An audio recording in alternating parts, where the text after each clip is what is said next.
कि अगर ये पुल आने वाले दिनों में बेकार हो जाता है, टूट जाता है, इस हाल ये हो जाता है कि आपको यहाँ आने से मना कर दिया जाता, तो आपके साथ क्या होगा? आपके साथ होगा कि अगर जो गोंडा से आप सफ़र तय करते हैं सरकारी बसों में, उसका जो अभी का रेट है वो 133 रुपये है। जब ये पुल ख़राब हो जाएगा तो वो 133 आपको 233, 333 और पता नहीं कितने 33 में देना पड़ेगा। आपका मरीज़ है, जब आप अस्पताल में जाते हैं और वो सीरियस हो जाता है, गोंडा के जो डॉक्टर हैं आपको राजधानी लखनऊ भेजते हैं इलाज के लिए, जो आपका मरीज़ एम्बुलेंस से 2.5 घंटे में पहुंच जाता है, वो जब 5 घंटे में पहुंचेगा, 6 घंटे में पहुंचेगा, तो लखनऊ में बैठे काबिल डॉक्टर आपको सॉरी बोलकर वापस कर देंगे कि अंग्रेज़ों ने हम पर जब हुकूमत की, मुग़लों ने हुकूमत की, वो आपको ऐसे पुल, ऐसी इमारतें, ऐसी धरोहर दे के गए हैं जिस पर आज राज्य सरकारें, केंद्र सरकारें कमा रही हैं। जिस पुल पर आप के 2-3 पीढ़ी पहले लोग चला करते थे, आज आप चल रहे हैं। लेकिन ऐसा क्या है, ये नेता जो पुल बनाते हैं ये सिर्फ आपके सामने बना होता है और वहीं पर गिर जाता है। वो बड़े एक्सप्रेसवे हों या ऐसे पुल। 1981 में ये पुल बना था, आज इसको 41 साल हो गए हैं। लेकिन जिस तरह से जनसंख्या बढ़ती जा रही है उसको देखते हुए कोई फिक्र यहाँ के नेताओं और अधिकारियों को नहीं है। अगर हम बात करें रेलवे की, तो आपको साफ पता है कि पहले एक पुल था, फिर दूसरा हुआ और अब तीसरे की तैयारी शुरू हो गई है। तीसरा पुल बनने जा रहा है क्योंकि एक तो पुराना हो रहा है और जनसंख्या भी बढ़ रही है। ये वीडियो अगर आप देख रहे हैं तो ये वीडियो देखने के साथ साथ इसको प्रैक्टिकली महसूस कीजिएगा। इस वीडियो का आपको मतलब और मकसद समझ में आ जाएगा। नमस्कार, आदाब, मेरा नाम है फरहान आकिब खान और आप देख रहे हैं यूपी टाइम्स। इस वक्त मैं मौजूद हूँ घाघरा घाट, जहाँ घाघरा घाट स्थित घाघरा पुल पर, जिसका नाम है संजय सेतु। अगर हम बात करें इस पुल की, तो इसका निर्माण 1981 में विश्वनाथ प्रताप सिंह, जो उस वक्त के मुख्यमंत्री थे, उनके द्वारा कराया गया था। लेकिन तब से लेकर अब तक इस पुल को 41 साल पूरे हो गए हैं। और अगर हम हाल ही के दिनों की बात करें तो लगातार इस पुल की हालत बद से बदतर और जर्जर होती जा रही है, जिसको देखा जाता है आए दिन इस पर रिपेयरिंग का काम चला करता है। रिपेयरिंग का काम हुआ तो आवाजाही किस तरह से बाधित हुई, इसको लेकर हम आए हैं कि जो आपके नेता हैं उन्होंने आपको दिया क्या और आपको मिला क्या। अगर हम बात करते हैं इस पुल की, तो पहले अहमियत समझाते हैं। यह पुल देवीपाटन मंडल, जिसमें 4 ज़िला आता है, गोंडा, बहराइच, श्रावस्ती और बलरामपुर, इसको राजधानी लखनऊ से जोड़ता है। राजधानी से लखनऊ से जोड़ता है।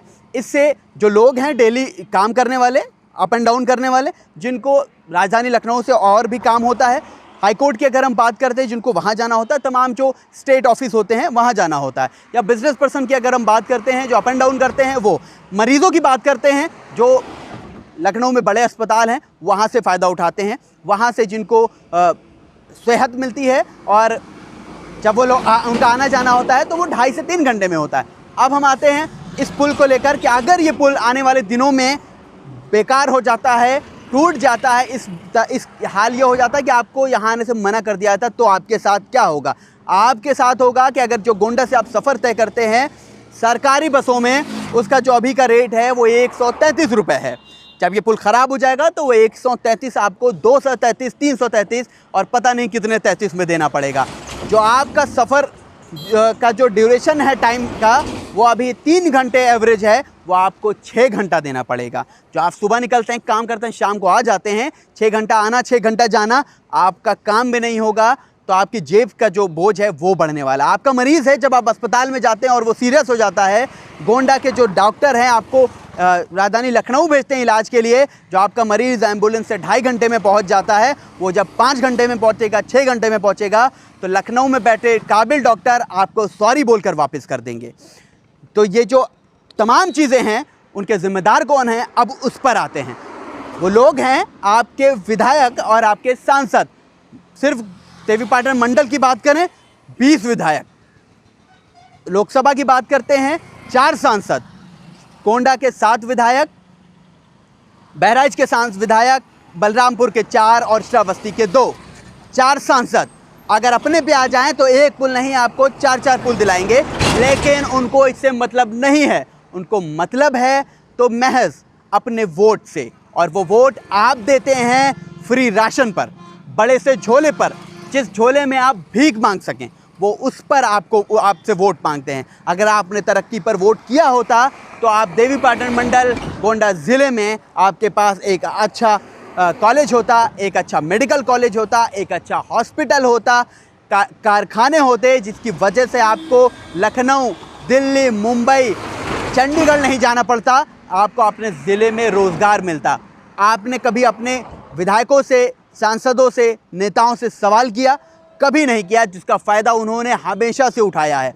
अगर हम बात करें तो नेताजी और उनके चमचे हमेशा इस चीज़ में व्यस्त रहते हैं कि अब कौन सी गाड़ी घर लानी है, अब कौन सी लग्जरी गाड़ी फैमिली में लानी है, जिसको फैमिली मेंबर ये बोलते हैं। लेकिन आपके फैमिली मेंबर इस पुल के ख़राब होने जाने से जब दूर जाएंगे, जब डॉक्टर सॉरी बोलकर आपको वापस कर देंगे, तब आपको समझ में आएगा कि जो नेता हैं लग्जरी गाड़ी में गुजर जाते हैं। अब तो हेलीकॉप्टर का ट्रेंड आ गया है। बहुत जल्द, अभी तो एक सांसद महोदय लेके चलते हैं, बहुत जल्दी आपके जो एक एक विधानसभा में हेलीकॉप्टर होगी। जब उनके परिवार का कुछ होगा वो उड़कर चले जाएंगे और आप तय करेंगे 3 घंटे का सफ़र 6 घंटे और 9 घंटे में, और इसके ज़िम्मेदार आप खुद होंगे। हाँ, लगातार देखा जा रहा है इसकी हालत बुरी हो रही है। सड़क की बात करें वो गड़बड़ हो रही है। रोक दिया जाता है यहाँ से कई कई किलोमीटर लंबी बसों को, 4 पहिया वाहनों को, जो आप अपने 1000 रुपये के पेट्रोल में पहुँचते हैं, ये जब आपको 3000 का डलाना पड़ेगा तब आपको समझ में आएगा। लेकिन आप इतना पीछे जा चुके हैं तब भी आपको फ़र्क नहीं पड़ने वाला है, क्योंकि आपने तो वोट ही बड़े से झोले पर दिया था जिस पर आप भीख मांग सकेंगे। और वो वक्त भी आएगा अगर आप वक्त रहते समझे नहीं, क्योंकि ये जो पुल राजधानी से जोड़ने वाला है, ये सिर्फ देवीपाटन मंडल को ही नहीं जोड़ता, ये दूसरे देश नेपाल को भी जोड़ता है, ये सिद्धार्थनगर के लोगों को भी जोड़ता है। अगर हम बात करें इस पुल की, 30,000 एवरेज प्रतिदिन की गाड़ियाँ यहाँ से गुजरती है। अगर हम लोगों की बात करें तो लाखों की संख्या में लोग सफ़र करते हैं महज इस पुल के होने की वजह से। ये पुल घाघरा नदी पर स्थित है। जलस्तर की बात करते हैं, ये लगातार बढ़ता जा रहा है, खतरे के निशान से 5 सेंटीमीटर ऊपर जा चुका है। कटान लगातार चालू है। पिलर्स की बात करते हैं, वो हर दिन कमज़ोर होता जा रहा है। 41 साल का ये पुल अपनी जो एक सीमा होती है वो आधी पूरी कर चुका है। लेकिन अब फिर हम वही आते हैं कि अंग्रेज़ों ने हम पर जब हुकूमत की, मुग़लों ने हुकूमत की, वो आपको ऐसे पुल, ऐसी इमारतें, ऐसी धरोहर देके गए हैं जिस पर आज राज्य सरकारें, केंद्र सरकारें कमा रही हैं। जिस पुल पर आप के 2-3 पीढ़ी पहले लोग चला करते थे, आज आप चल रहे हैं। लेकिन ऐसा क्या है, ये नेता जो पुल बनाते हैं ये सिर्फ आपके सामने बना होता है और वहीं पर गिर जाता है। वो बड़ी बड़े एक्सप्रेसवे हों या ऐसे पुल, वो आपको साफ पता है। तय ये करना है कि असली लुटेरा कौन था, क्या अंग्रेज़ थे, क्या मुग़ल थे, या जो मौजूदा विधायक सांसद हैं इस देश के वो हैं। देवीपाटन मंडल में फिर याद दिला दूं, 20 विधायक हैं, 4 सांसद हैं। क्या दिया उन्होंने आपको? क्या कारखाने लगाएं? क्या आप अपने शहर में रहकर रोज़ी रोटी कमा सके? क्या उन्होंने ऐसे मेडिकल कॉलेज दिए? क्या इंजीनियरिंग कॉलेज दिए? आपके बच्चों को कौन से ऐसी चीज़ दी जिसकी वजह से आपको ना जाना पड़े? ये इस पुल की हालत हर यहाँ का रहने वाला देवीपाटन मंडल का सबको पता है। इसके होने से क्या है, इसके होने से क्या नहीं होगा। इसी से पहले मैं इस वीडियो को उठा रहा हूँ, आपका वीडियो आपकी जिम्मेदारी दे रहा हूँ कि इस वीडियो को ज़्यादा से ज़्यादा शेयर कीजिए। हालत देख लीजिए इसकी क्या है, सड़कों की हालत देख लीजिए, पिलर्स की हालत देख लीजिए। 4-4, 6-6 इंच ये बैठ चुका है। पहले ये 4-4, 6-6 इंच बैठ चुका है। इसी से पहले सरयू नदी पर स्थित सरयू पुल की अगर हम बात करते हैं, अभी 6 महीना पहले ही लगभग वो ख़राब हुआ था। क्या भुगतान भुगतना पड़ा था आपको पता है। सफ़र जो 3 घंटे का था वो 6 घंटे का हो गया था। आपको घुमाकर ड्राइवर साहब लेके जाते थे, क्या करें, उनकी भी गलती नहीं है, रास्ता फिर भी वो निकालते थे। गलती सिर्फ और सिर्फ आपकी है। सरयू पुल जब टूटा, जब उसका रिपेयरिंग का काम शुरू हुआ, महीनों काम बंद था। जो अपनी गाड़ी से लोग चाहते थे वो तो निकल जाते थे कार वाले। जो लोग हैं पेट्रोल, जिनके पास अपनी गाड़ी का पैसा नहीं है, जो सरकारी बसों में सफ़र करते हैं, उनको 150 का 300 देना पड़ता है, 200 देना पड़ता है। सरयू वाला हाल। सरयू से तो आप बचकर चले जाते थे दूसरे गांव से और आके इसी से गुजरते थे। ये जब गड़बड़ हो जाएगा, टूट जाएगा, आप कहाँ जाएंगे? फैज़ाबाद से होकर जाएंगे और जाना ही पड़ेगा। और आपका जो मरीज़ होगा, सबसे ज़रूरी चीज़, जो आपका मरीज़ होगा उसके साथ क्या होगा? जिसकी जान 3 घंटे में राजधानी लखनऊ पहुंचकर बच सकती थी, अब वो नहीं बचेगी, क्योंकि अब आप 6 घंटे में राजधानी पहुंचेंगे। डॉक्टर साहब आपको सॉरी बोलकर वापस कर देंगे और आप सर झुकाकर रोते हुए अपने घर वापस आएंगे, लेकिन आप फिर अगले इलेक्शन में, अगले चुनाव में नेताजी का दामन पकड़ेंगे, उनके लिए कुर्सियां लगाएंगे, उनके लिए झंडे उठाएंगे, उनके लिए दरी बिछाएंगे, लेकिन नेताजी से सवाल नहीं करेंगे, क्योंकि नेताजी ने आपको सवाल करने लायक बनाया ही नहीं। नेताजी ने आपको बनाया कि आप फ्री राशन ले सकें, आप बड़ा सा झोला ले सकें, आप उसमें भीख मांग सकें। तरक्की के लिए उन्होंने कुछ किया ही नहीं, क्योंकि तरक्की के लिए आपने उनसे कभी कहा ही नहीं, आपने उनसे कभी सवाल ही नहीं किया। आपने हर हाल में उनके जिंदाबाद के नारे लगाए, आपने उनके पीछे चलने का जिम्मेदारी उठाया। आप खुद चलते थे, आज आपने अपने बच्चों को भी लगाया।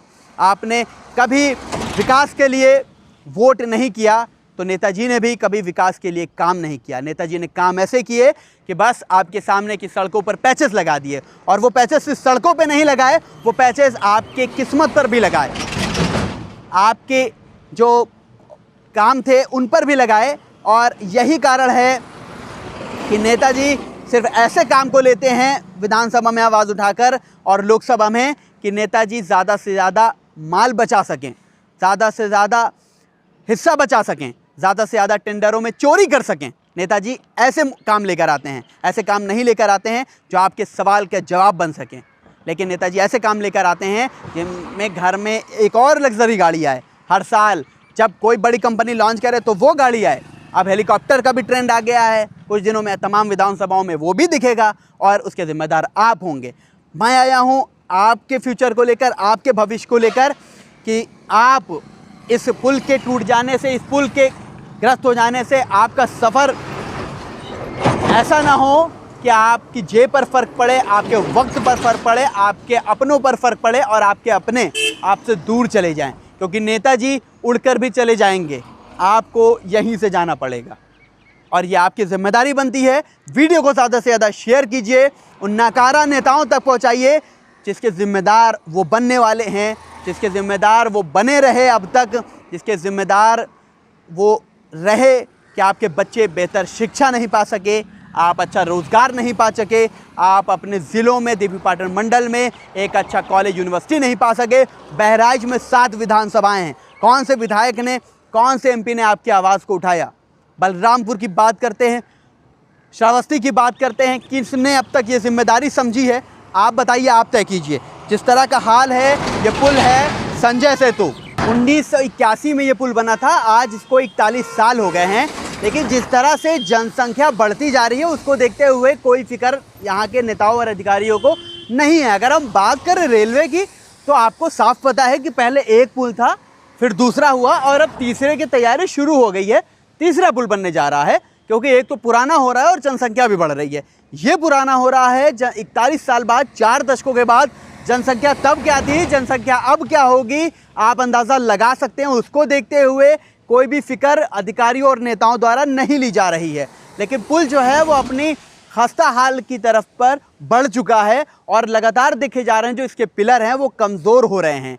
41 साल हो चुके हैं, कुछ साल और बीतेंगे, एक वक्त आएगा ये पूरी तरह से बैठ जाएगा, और आप भी बैठ जाएंगे अपने घरों को। जिस तरह से जब आपको यहाँ लखनऊ राजधानी जाने में मुश्किलों का सामना करना पड़ेगा, तो इंतज़ार कीजिए अपने बुरे वक्त का, और लगे रहिए अपने उन नेताओं के पीछे जो चाहते हैं आपको सिर्फ पीछे लगाना, और जिन्होंने आपको बनाया ही इस लायक कि आप उनसे सवाल ना कर सकें। क्योंकि अगर हम नेताओं की बात करते हैं, जितनी गलती उनकी है, जितने वो गलत हैं, उतने ही गलत हमारे अधिकारी भी होते हैं, क्योंकि उन्हीं की साठगांठ से आपके हिस्से का रुपया, आपके हिस्से का हक उड़ाया जाता है, छीना जाता है आपसे।